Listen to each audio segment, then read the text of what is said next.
Hugh Seaborn is the chief executive of Cadogan Estates, which manages over 90 acres of Chelsea and Kensington, with a history that goes back some 300 years.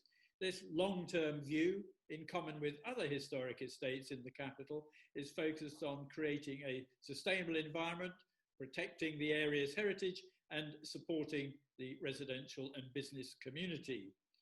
So, Hugh, the pandemic has had a particular impact on central city areas and the retail sector. How have you responded to the crisis, both as a landlord and as a steward of the area? Well, you're absolutely right. It's had an enormous impact because obviously it's affected consumer-facing businesses foremost. And over half of our business now is retail or hospitality. In fact, we are, if you boil us right down, we're really a retail and residential property company based in Chelsea, as you know. And so we had to respond quite quickly. So when the lockdown first happened, the first priority was giving support to our customers, to those retailers and restaurants who their businesses had just closed, just like that. It's shocking. But we needed them to be reassured and then have time really to plan further down the line. So that was the first thing we did. And the next thing we wanted to do was try and help the NHS in some way, as so many of us wanted to do. And we were able to help local hospitals, Chelsea and Westminster and the Royal Marsden, both with direct funding, but also with help with things like car parking and accommodation. We gave them one of our boutique hotels to use. And then the third part of that was wanting to provide support where it's most needed in the local community, because we're so extensive here. We seek to put the community at the centre of what we do. And there we work through a local community foundation called the Kensington and Chelsea Foundation. And they're on the ground with small local charities who know where the need for local needs are. So we're able to provide funding and help in other ways through that. So those are the three immediate priorities. And then, of course, we came back round to offer longer term support to our customers, which to help see them through lockdown, to provide them with things like this, like webinars and so forth, to give the smaller businesses more access to advice and more support on how to reopen, where the government grants were, safe distancing and security and so on. And then finally back around with help to relaunch, reopen safely and bring back people to the area to build consumer confidence in the safety of the area. And that's really been our process so far. But there's no doubt, one of the things that's been a great success as we've reopened is we've put as many chairs and tables out as we've been able to, both on private public spaces and on public spaces. And we've had great support from our local council, the Royal Borough of Kensington and Chelsea, with that. So we put out over 500 chairs and tables, and that's really helped the restaurants reopen, because we've been very fortunate with this weather, still are just. And so there's a lot of people out dining, and then there's the Eat Out to Help Out initiative, which has been very enthusiastically taken up locally. It's very difficult to get a seat in a restaurant now. So that's helped a lot. And so the area is humming really. And we're fortunate because we are not in central London, so we're less reliant on public transport. We've got a very extensive, strong residential area around us. And so people are looking for things to do. And in very many ways, it's less of a hurried space, less of a busy space in the West End. So I think people feel more comfortable and more confident. So even today, it's busy but comfortably safe outside. It's nice to see that hum, excitement, people come back to Chelsea. Over the last decade, the historic estate model has been adopted by large-scale contemporary developers, overseas funds, as well as organisations like Transport for London and the Olympic Legacy Development Corporation, of course. And how would you sum up the benefits of what some may see as a rather anachronistic model of city management? Yeah, it's interesting to call it anachronistic, probably just because it's been around a long time, but it's remains just as effective.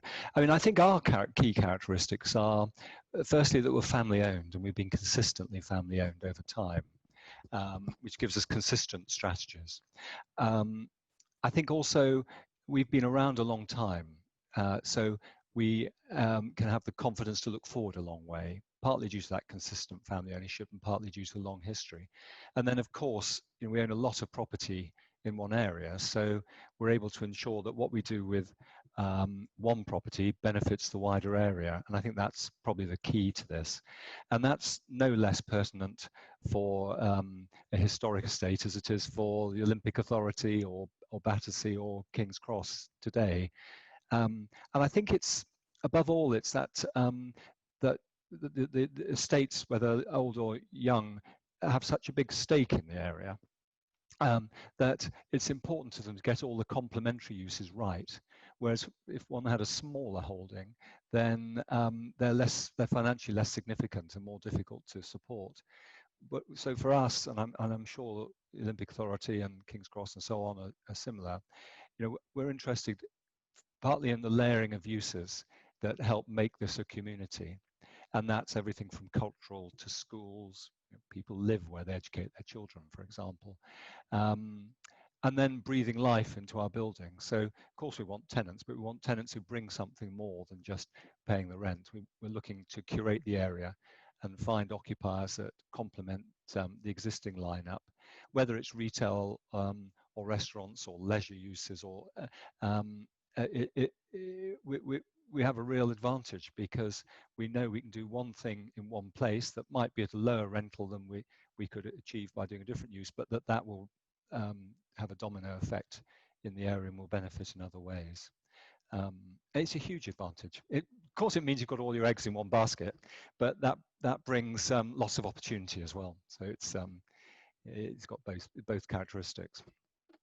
So with your long-term view, how do you respond to something like COVID-19?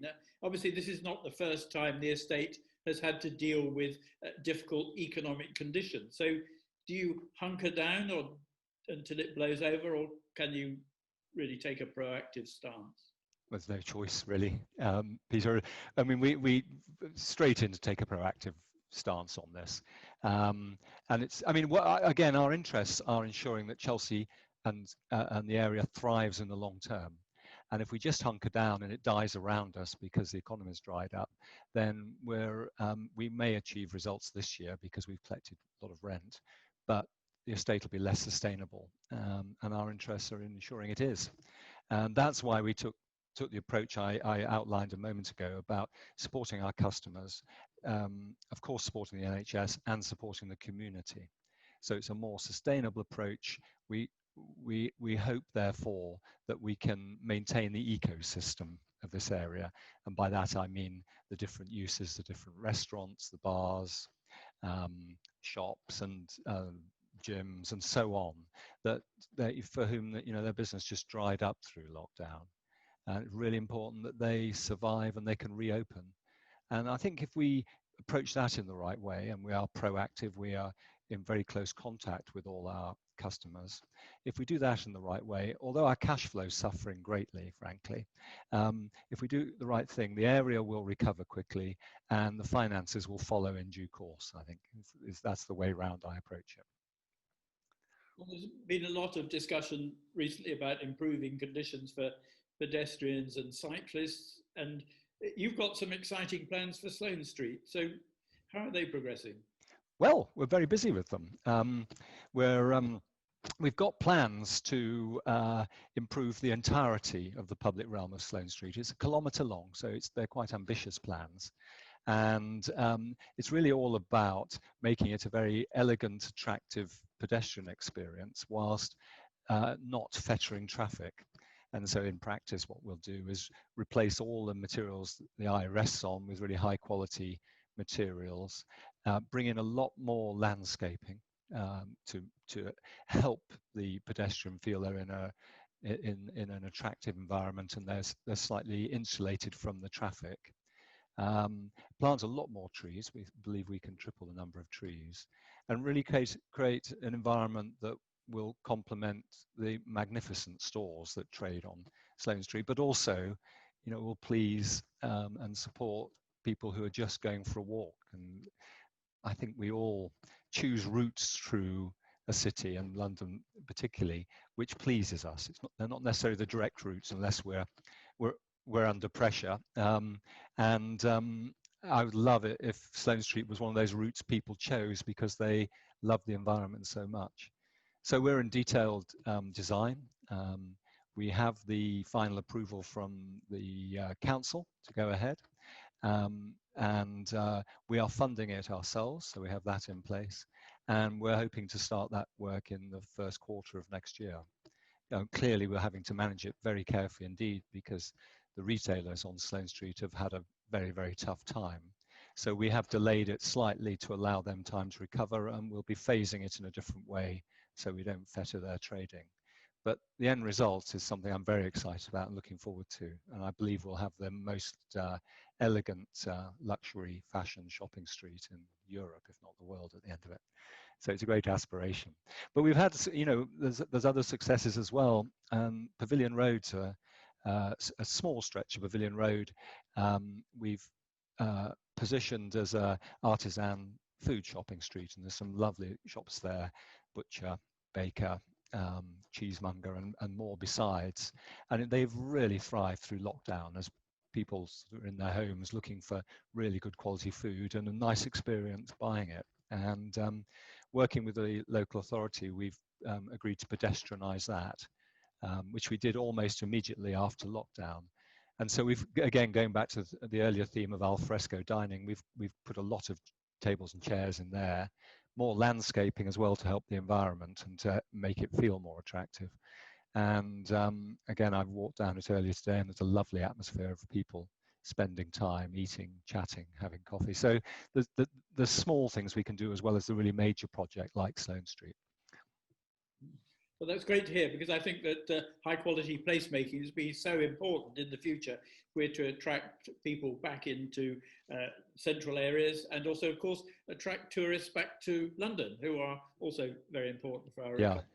Yeah, I agree. I mean, retail in itself, we know one of the impacts of COVID has been to accelerate the structural changes in retail. So less shops are needed, and therefore we've got to provide something. Those owners of property with shops in and restaurants have got to provide something that gives people a memorable experience, and that's partly about the environment.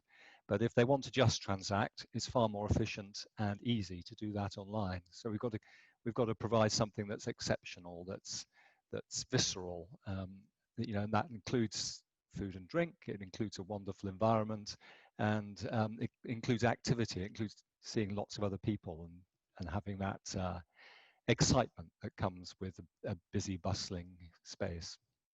So I couldn't agree more. Hugh Seaborn, thank you very much indeed for responding to those questions, and it's really fascinating to hear about how a historic estate like Cadogan and taking London forward. So thank you very much. Thank you. It's always a pleasure to speak, Peter. Thank you very much indeed.